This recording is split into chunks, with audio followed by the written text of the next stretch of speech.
Picture this. You've got no gun, no knife, not even a decent set of armor. All you have is a sharpened stick and 40 other people standing beside you who are just as terrified as you are. In front of you is a cat 1.5 times the size of a modern Bengal tiger, with jaws strong enough to snap through your knee in a heartbeat. How do you think your ancestors handled this? Pull out a sword and go one-on-one like some action movie? Nope. They ran. They hid. They screamed so the whole camp would hear and scatter with them. And it's precisely because nobody tried to be a hero that humanity is still here today. Here's the interesting part. Purely in terms of physical strength, humans rank among the weakest and most useless creatures in the animal kingdom. No sharp fangs like wolves, no claws like bears, definitely no shell, and we're slower than even the laziest gazelle in the herd.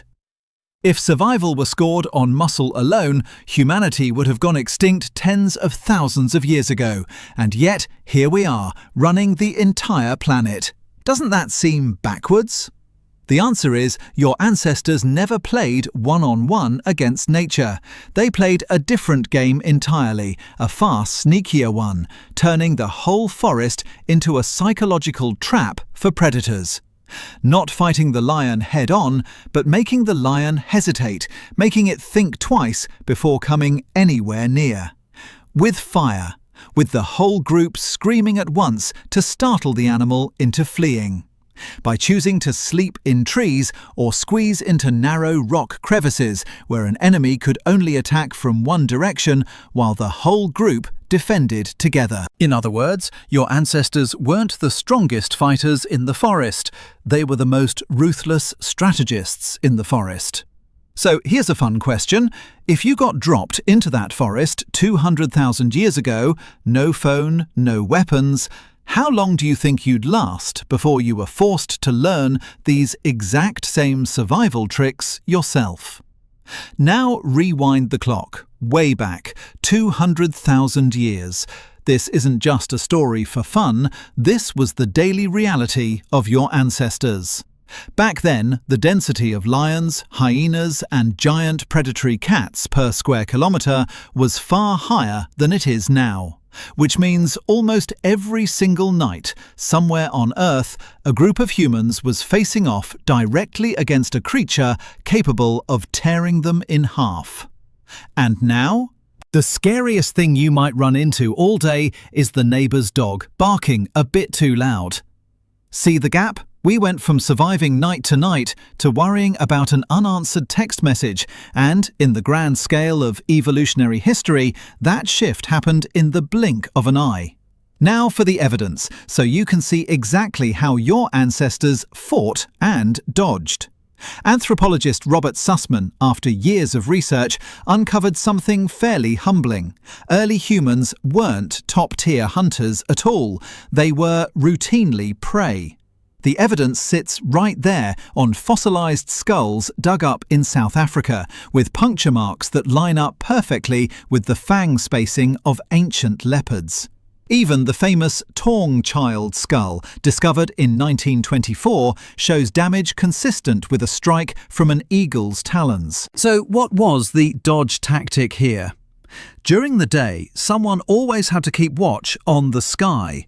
At night, they'd climb high or squeeze into tight rock crevices where a large animal couldn't wedge itself in for a surprise attack. Not choosing to fight, choosing terrain smarter than the enemy. And what about actual fighting? Don't picture some guy charging straight at a lion with a spear like in an action film. The way humans dealt with predators back then looked more like a soccer team's defensive formation than a martial arts duel. The whole group would stand in a circle, throwing rocks and screaming in unison, creating a wall of noise and staring eyes that left the animal confused about who to target first. In ancient Europe, archaeologists have even found cave bear remains alongside human stone tools, suggesting the two species were locked in tense housing disputes over the same winter shelter. And most of the time, humans won, not through strength, but through patience, waiting for the bear to leave on its own or simply blocking the cave entrance with fire so it wouldn't dare come back. Here's where it gets surprising. You'd think the ultimate survival trick would be better weapons, bigger muscles, right? Wrong. The thing that saved humanity was our own weakness. Sounds backwards, but because we were too weak to survive alone, our ancestors were forced to learn absolute reliance on one another. A lone person was a lion's dinner. But 40 people standing shoulder to shoulder, taking turns keeping watch, signaling danger with hand gestures or a distinct call, became a defensive unit that no predator wanted to mess with. Even today, when researchers study hunter-gatherer tribes like the Hadza in Tanzania, they observe this exact same tactic still in play. They're not faster than a lion, not stronger than a buffalo, but they move and defend as a tightly disciplined group at all times. Evolution didn't give us claws or fangs, it gave us something far more powerful: the ability to trust and depend on the person standing next to us. And this is why your body still reacts exactly the same way today. Your racing heart when you're walking alone through a dark alley isn't a sign of weakness. It's an alarm system, refined over hundreds of thousands of generations with a single job: keep you alert enough to make it back to the group. Anyone who felt no fear, who wandered off alone at night without a second thought, never got the chance to pass on their genes. So you, the person reading this right now, are, without exception, descended from people who were cautious enough to survive until morning. Have you ever considered that the anxiety you keep treating as a flaw might actually be the most valuable inheritance your ancestors ever left you?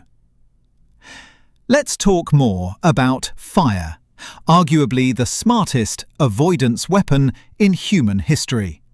Not for cooking a tasty meal, fire was an invisible boundary between life and death. Archaeologists have found evidence of controlled fire use dating back roughly 1 million years, and as soon as humans learned to keep a fire burning through the night, group survival rates jumped significantly, not because of the warmth, but because almost no nocturnal predator dared step past the edge of that firelight. This is the highest form of avoidance tactic. You don't need to fight the enemy head-on, you just need to make sure they never dare enter your territory in the first place. But don't assume everything always went smoothly. Not every group made it through the night. Countless times the tactic failed, and the next morning there'd be an empty space around the fire that nobody wanted to talk about. The story of human survival was never as glamorous as the movies make it out to be. It's a long chain of trial, error, and loss, with each lesson carved into instinct at the highest possible price. And maybe that's exactly the thing worth pausing to reflect on. Now bring it back to yourself. That tightness in your chest when you're walking home alone late at night. That reflex to glance back over your shoulder. That vague discomfort sitting in total silence.